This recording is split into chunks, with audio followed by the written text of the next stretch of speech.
When can we stop women from speaking is all I really want to know. I'm kidding. I'm not kidding. Hard Rock Lunchbox.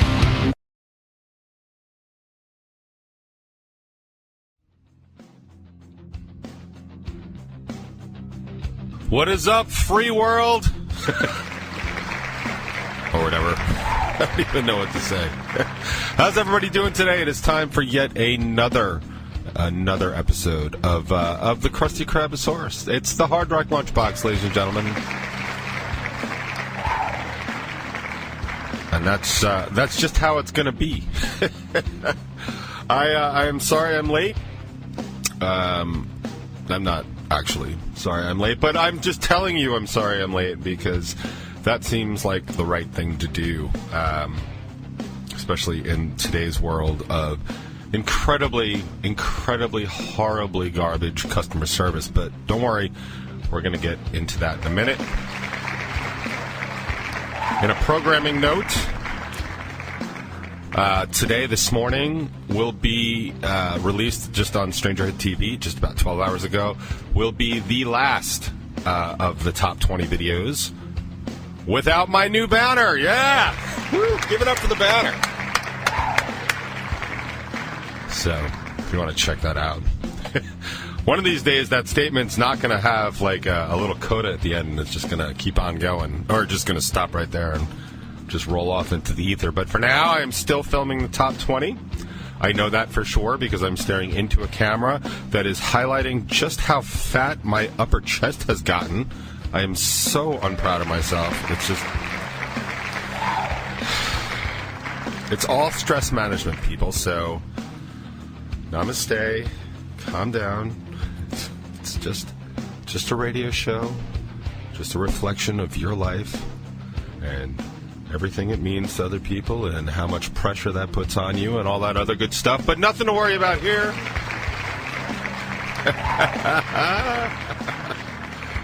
Oh, man. Now, we're going to do the top 20, I guess, as long as Jimmy over at Stranger Hit TV deems it worth it. I will say I do look at it sometimes, and I'm like, oh, cool, 2 views. All right, fantastic. Knowing full well that I'm one of them. Oh, man. Nothing gets you up in the morning like that. And let me tell you. I got a serious promotion problem, man. I don't know how to... I mean, like, I know how to fix it, sort of. Like, it's funny. So, okay, as a songwriter and a band in a DIY band, like, there is no shortage of people willing to tell you how to do things like DIY, which is do it yourself. There's no shortage. And I remember reading this article. Like, a lot of times I read articles, especially like on Reverb Nation and stuff like that, but there's other ones like blog posts by people that are just posting like possibly the dumbest and or just ridiculous advice I've ever seen. But I think the winner of it, I don't remember where it came from. It might have been CD Baby, it might have been the DIY podcast. I don't even remember. But they were talking about they were like, how to do music full time. And this was a while ago. And I was like, okay, like, I know how to do music. Like, I'm not gonna, like, I don't want to ruin the secret for you, like, and tell you, but I will tell you what they said in the podcast. And I was like, or the blog post, and I was like, I can't believe that somebody actually wrote this down. So it was like, so the title of it is like how to be, I guess, do music, be a musician full time. And it just laid out all the full time work you have to do that. Like, yeah. Like, no shit. Like, that's exactly what it takes. Like, if you want to do something full time, all you got to do is do it full time. Yeah, man, it's right in there. And it was just laying out, like, you get up every morning and you, like, read emails and send emails to fans and interact with fans. Then you do, like, a couple of hours of social media work where, you're contacting, like, your fans and interacting with them. Like, yeah, it's a full-time job to do that. But what they don't tell you is that that is not enough to actually generate an income. Like, you can do that if you have outside support. Now, I know that for a fact because I know what it takes. And if you ask anybody that we know, music-wise, what it takes to do that, that's exactly what it takes. Now, you can support, like I've said forever, like I could probably, well, maybe not anymore, not post-COVID, but I could support myself living on the road, like living in a van and hotels and stuff like that, playing shows, because I have a product and have had a product that is good enough that I can actually sell to just enough people to just cover those expenses. And we all know bands that can kind of live like, the Swimming Shark and stuff like that. Like, it's not actually all that hard to do, because it really is just a function of doing it. And if you decide that that's the job you want to do, the hardest part for people is that if you don't have good enough content, like people will consume dog shit, like if you pepper it up and package it up enough. But like in general, like if your content is good, like you can probably sell it. But the amount of effort that it takes to sell that is never really worth the return on that investment, and that ends up being the problem. Like, I could go on the road 50 weeks of the year, absolutely. I could absolutely do that. I could absolutely support myself on the road and stuff like that. I know bands that do it. I know bands that do it with lesser content. And it's not a conceit. It's not arrogance. It's a function of the work that it takes and the commitment that it takes to do that sort of stuff. But what they don't tell you, or they don't bother telling you to do in that article or mentioning, is that there is no real way to generate enough income so that you can, I don't know, save for the future, invest in future things. Like, that's why so many bands do, like, Kickstarters and GoFundMe. Like, bands can't afford to make their own records anymore without you prepaying for it. It's something that we don't do. Like, I don't do. Like, I don't like doing that. Like, I had considered doing an Indiego or whatever, I don't even remember, for the new record, because we were going to offer up a bunch of stuff that I thought fans would actually want, right? Like, and I didn't know, like, okay, for example, like, people have asked me for handwritten lyrics, and literally the only reason I don't do it, and to anybody that's listening that's ever asked, like, I don't think I've ever forgotten, and I think eventually, at some point, you will get them, because the thing that's holding it up, it's not that I don't want to do it, I don't have the time. I don't literally have the time to sit there and write out my songs. Like, I usually write out my songs once. And that's when I'm first writing them, and after that, they get typed up. If you want a printed copy of the lyric, I can do that for you all day. I'll email that to you tomorrow. But I physically don't have the time to sit there and actually write down lyrics. And I know that sounds silly, but keep in mind that I have a slight mental problem, that if I make one mistake on that, I will probably start all over again. So for me to write down a set of lyrics for just one song is probably anywhere from a 3 to 4 month process. I should probably just write like one line at a time. You ever see, like, when President Obama used to sign stuff, what they do in the signing ceremonies, they have different pens so that you give the pens away to the people standing behind you. It's real subtle, and if you didn't know that, you'll notice that now that I've said it. I mean, again, COVID, they don't really do that, but if you look at, like, old signings, you'll see, like, Obama, he'll be like, B and then an A with different pens, just so he could give away those pens to people behind him, because that's like, oh my God, the president signed this into law with this pen. Like, that's a big deal. Now, Trump didn't do that. I don't know if it's because Trump couldn't figure out how to sign his name with more than one pen. He probably just didn't bother, because he probably just didn't care, because he's him, and, it's him first, right? That's what we learned. But, yeah, I could probably do it that way. But so I had considered doing like a it's not a GoFundMe. I think it's an Indiegogo. I don't know why I keep saying go-go, but I think it is go-go, but it's something like that. And I was going to do that because there's always been things that people have asked for that I don't know how to, like, just give them. Like, it seems kind of silly, but we wanted to offer up.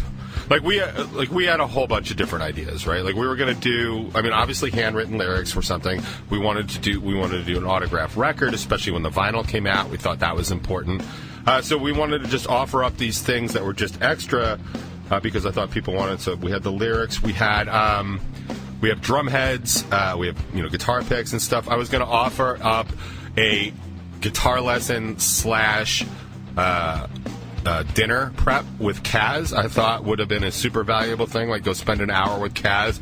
He'll make you dinner. Like, usually kebab. He makes really good kebabs, by the way. Like, you might not know it, like, to look at him, but, like, that dude can really cook. So, like, that was going to be, like, that. The kebab would be better than the guitar lesson, I think. You know, we're going to offer that. I was going to have a barbecue meal with noodle. I thought that would have been the top thing. And then we were going to have roadie for a show. You could roadie for us, like full on roadie, like just do the job. And then we were going to actually have like be in the band, like, you know, for a show. I had a bunch of other stuff, drum heads, guitar stuff. I had a list of stuff. It was going to be like that. We'll have Tony like wash your car or something. I don't remember exactly what all the details was. But I don't think we could do the Tony thing because Margot would just buy all those. Like, I got to tell you, Margot buying Tony for a week would be the funniest thing. I don't honestly know how much different that would be, but like, I'd put that up there to see what would happen. Yeah, a nice intimate evening with Revel 9. We could have put up there. Come to the band meeting. Like, I got to tell you. I don't know how much I could charge for that, but I know the next band meeting is definitely one you should probably attend. Oh, man. Could have a drinking contest with Noodle, but good luck winning that one.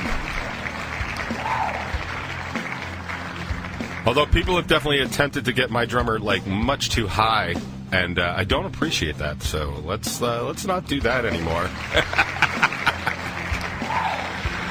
Oh, man, I don't even remember what the hell I was talking about. But, oh, yeah, dude, to be a full-time musician. So, yeah, it's super easy to do music full-time. All you have to do is do it full-time. Honestly, with that kind of logic, it's easy to do anything full-time. Like, you want to do nothing full-time? Poof, do nothing full-time. You want to absolutely contribute nothing at all to society? Be an internet radio show host. Super easy. Do that full-time.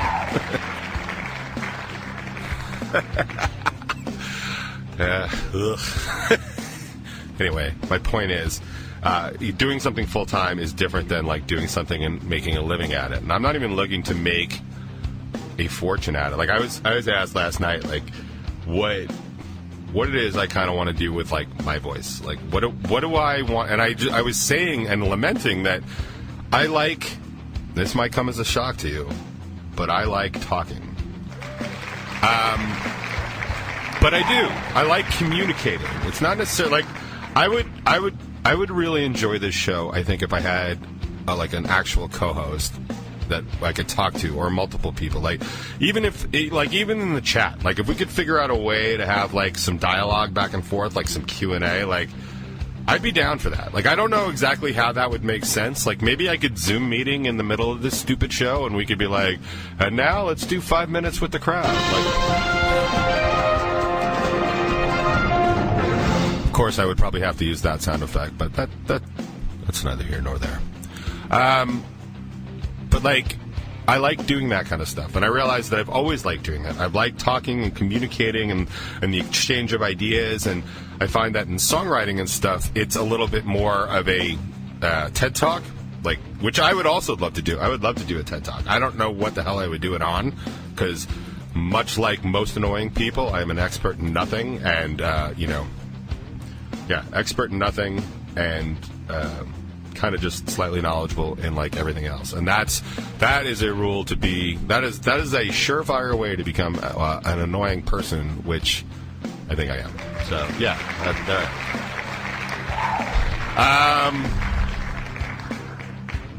But something, man, train of thought, just leaving the goddamn station. Whew. Oh, you hear that? I can scratch my beard and make a sound on the radio. You just let me know if there's anything more disgusting than that today, because there probably won't be. Thank you. Oh, man. So, I guess I should get to programming notes, seeing as I'm 15 minutes in. So this last top 20 without the banner, we already discussed that. Banner, take a bow. I am so proud of this goddamn banner, and it is working out fabulously.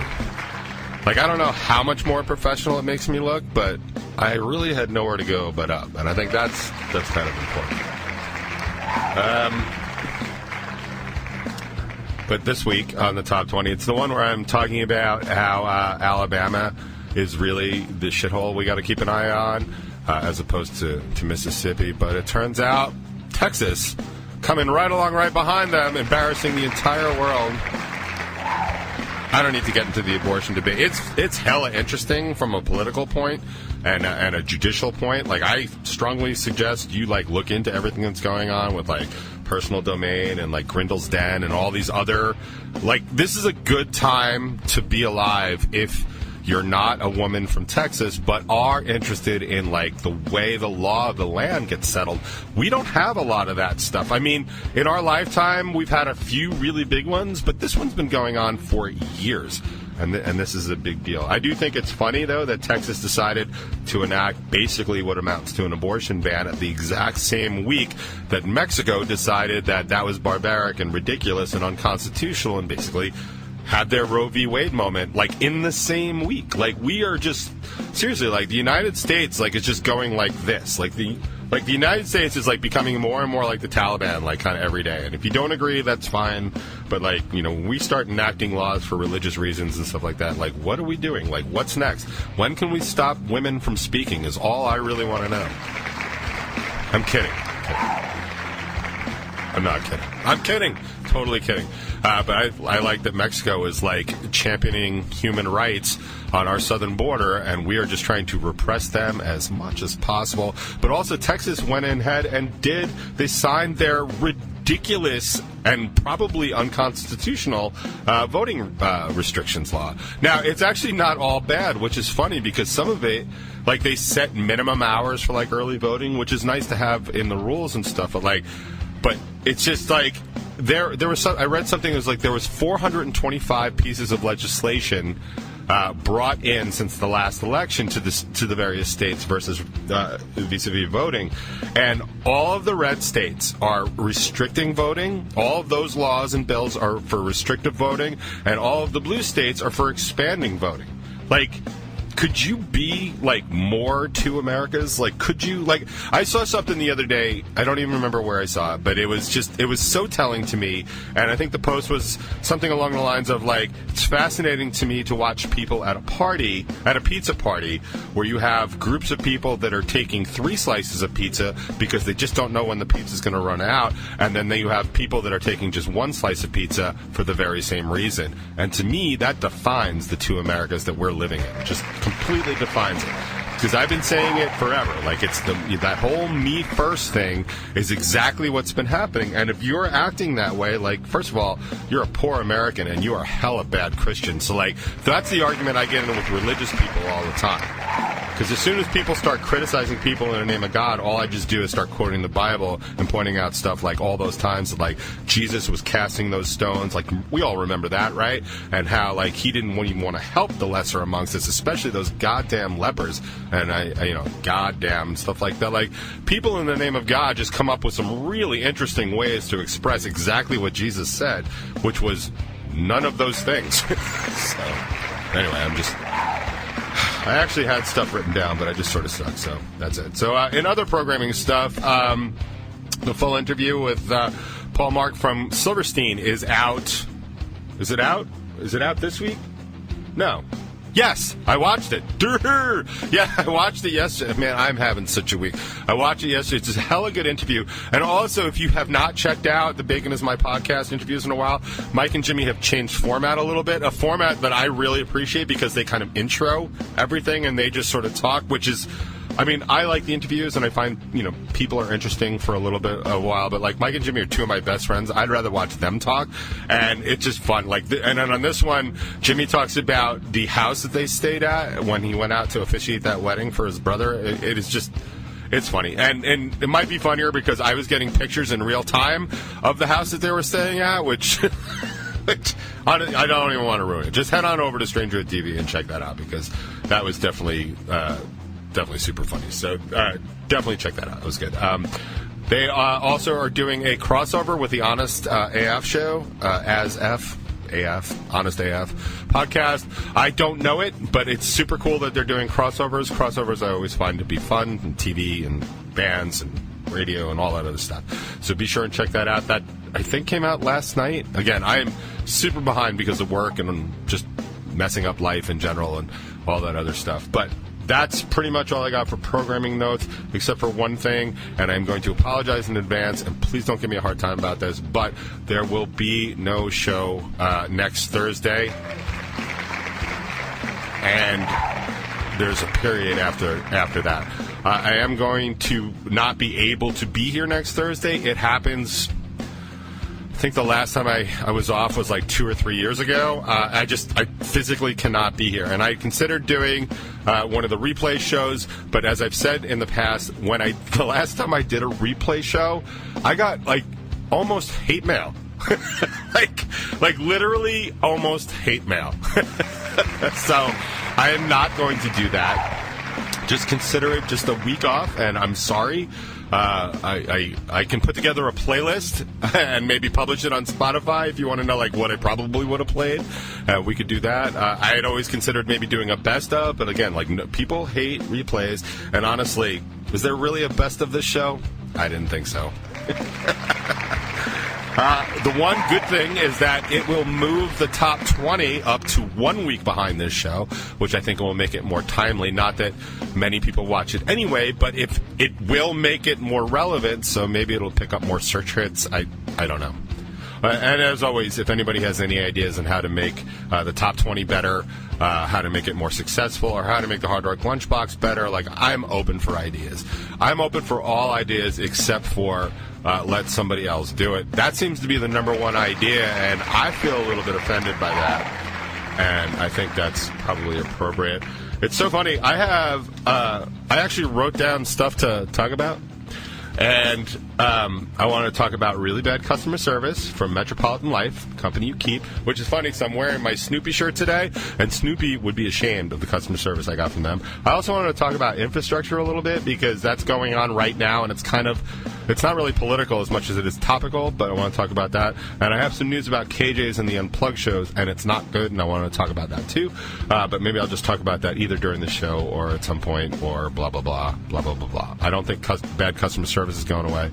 I don't think the infrastructure thing is going to happen without a fight, and KJ's is KJ's. But we'll talk about that maybe during this show. And, of course, anything else you want to join the conversation, it is always live, except for next week. On 99WNRR.com, you can join the chat. The chat does not bite often. They're cool people. They're cool people. Team Uppity, don't let the name fool you. They're very cool. Feel free to join the conversation. And as always, if you have anything to add or want to contact me directly, it's hardrocklunchbox@gmail.com. If you have anything at all negative to say, we read all comments over at Monty@cravingstrange.net. We have 2 completely different departments to make sure all of your comments get read. And that's pretty much all I got to say. And then we'll get into some music, and we'll talk more after that. But in the meantime, I cannot believe I have never played this song on the box. I must think it weekly, but I've never played it. And now, I guess we should do that. So, there's a first time for everything, and this should not be this, but it is. Yeah, terrible segue. I know. Yeah.